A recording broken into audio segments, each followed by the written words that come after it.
Welcome back to By Any Means Necessary here on Radio Sputnik in Washington, D.C. I'm your host, Eugene Puryear, here with Sean Black. And as always, we're your guide to connecting the political, social, and economic movements shaping the world around us.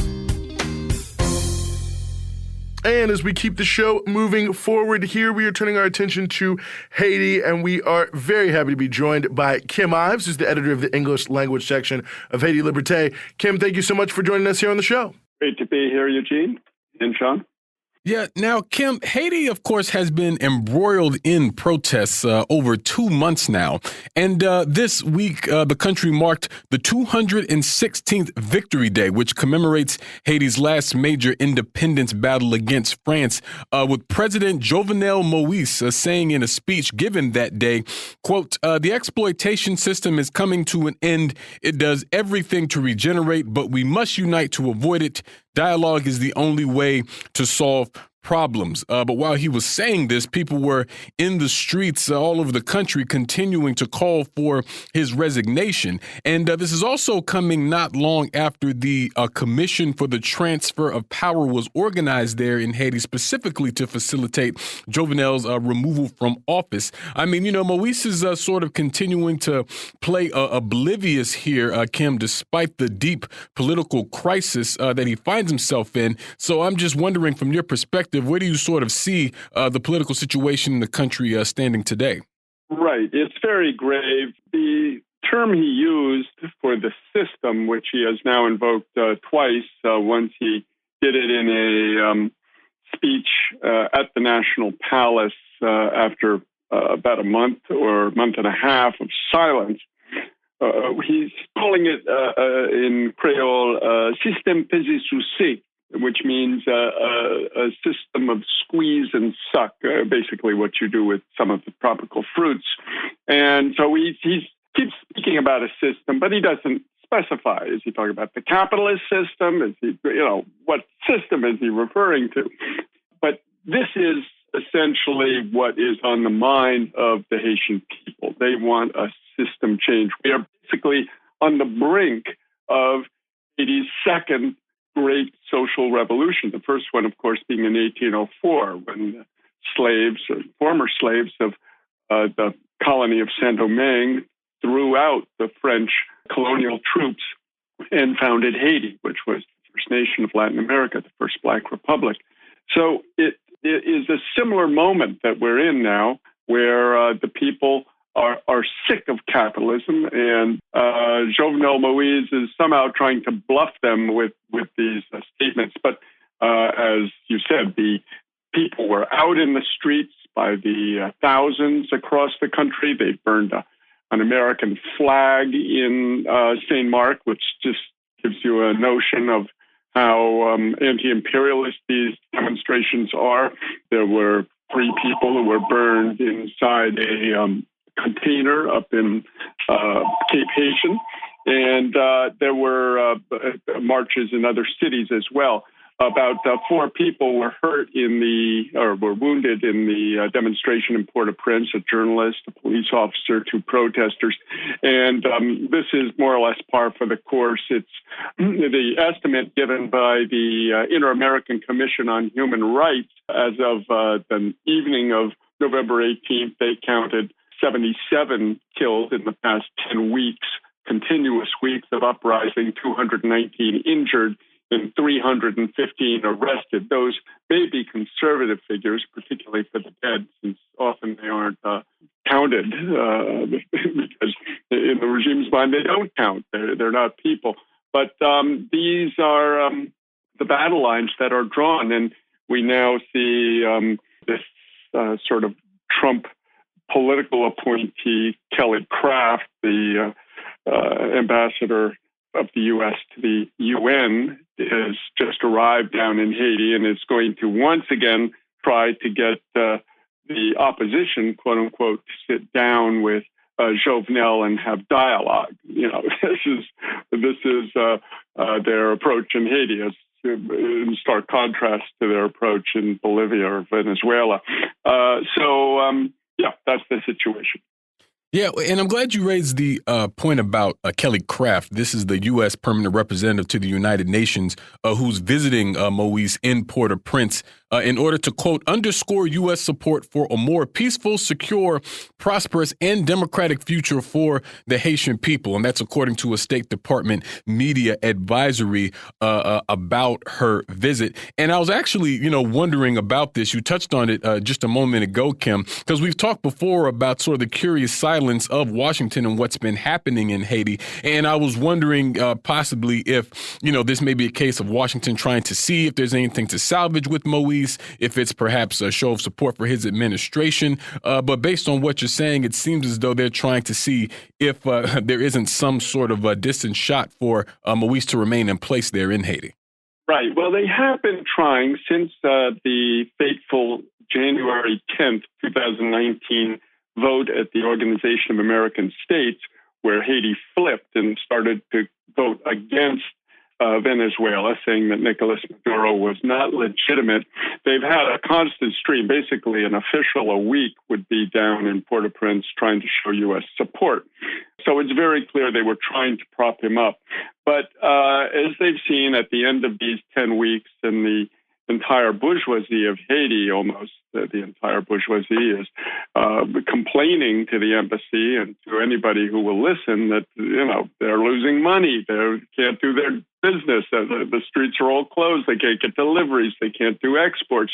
Everything is stopped. Haiti, as they say in Creole, Haiti lock. Haiti is in lockdown. So they've, I think, started to develop a second track, a backtrack. If you in Creole they say deux bougies ou deux saints. You have two candles for two saints. If this saint doesn't work, you do the other one. And they set up to me. I mean, I don't have proof of this, but I see all the markings and signs that it's them. They set up this coalition called the Passerelle, which means gateway to transition. And it's headed by a guy called Edouard Pault, who's the chief Episcopal bishop in Haiti. And he's one of the players that you always, when you see him, he's got Washington behind him. And they organized last weekend at the Marriott Hotel in Port-au-Prince a big conclave of the five different coalitions of the opposition and set up this transition commission, et cetera, et cetera. So to me, the U.S.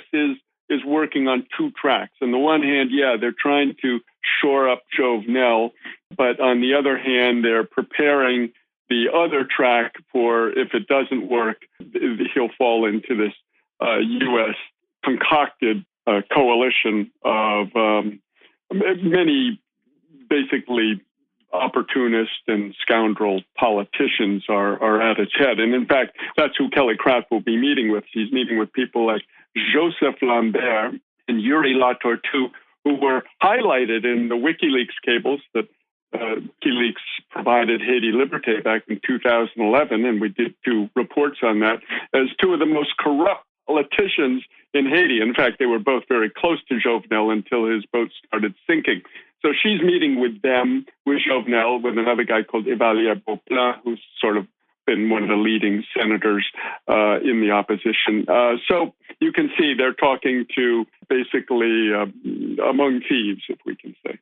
Yeah, and I appreciate you breaking down that two-track tactic being taken here, as well as the character of the opposition and just who is behind them as well. And, a little earlier, Kim, you were talking about the issue of, state violence and the heavy repression that we've been seeing in Haiti.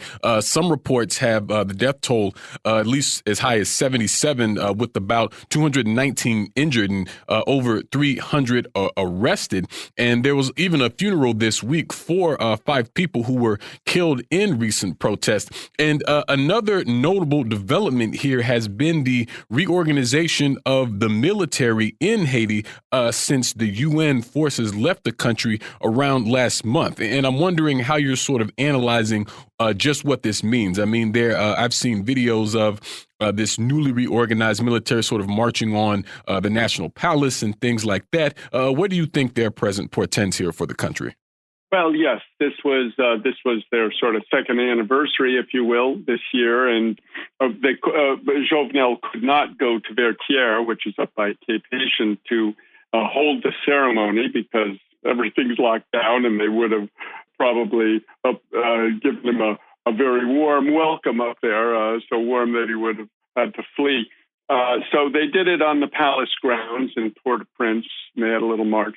Now, the army is fairly embryonic. It's less than 1,000 troops presently, and, it's still much smaller than the police force, which is about 16,000 troops. But this is very key, and we have to remember that revolutions are always carried out by men and women with guns.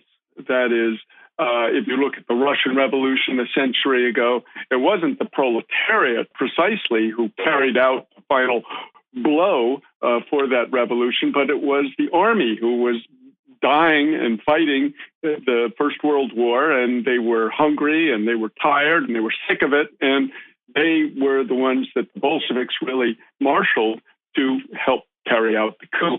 And right now, the same sort of discontent and anger is happening in the ranks of the police, who held their second huge demonstration. In fact, it's on the cover of Haiti Liberté this week on November 17th. And they are demanding better work conditions, a decent salary, the possibility to form a union, et cetera, et cetera. So when you start to see the guys and women who have guns starting to be discontent, and of course they're not happy with all the slings and arrows being directed against them by the masses of Haiti, and of course think probably of some sympathy because they themselves come from the people. These aren't the children of the bourgeoisie who are out maintaining the streets. So we have a very fragile situation. In a way, the government's resuscitation of the army 2 years ago, it actually began under Michel Martelly. They ended up being a bad gamble because the army can turn against you, and in the end be your undoing.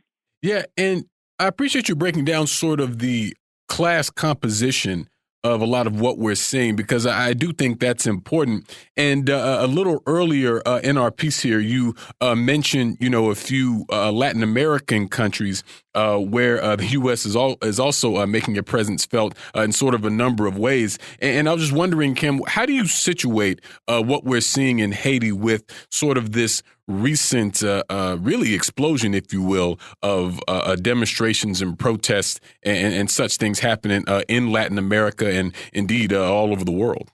Yes, well, we see Haiti is one of the countries that the U.S. considers to be its lackey states, like Chile, like Piñera in Chile.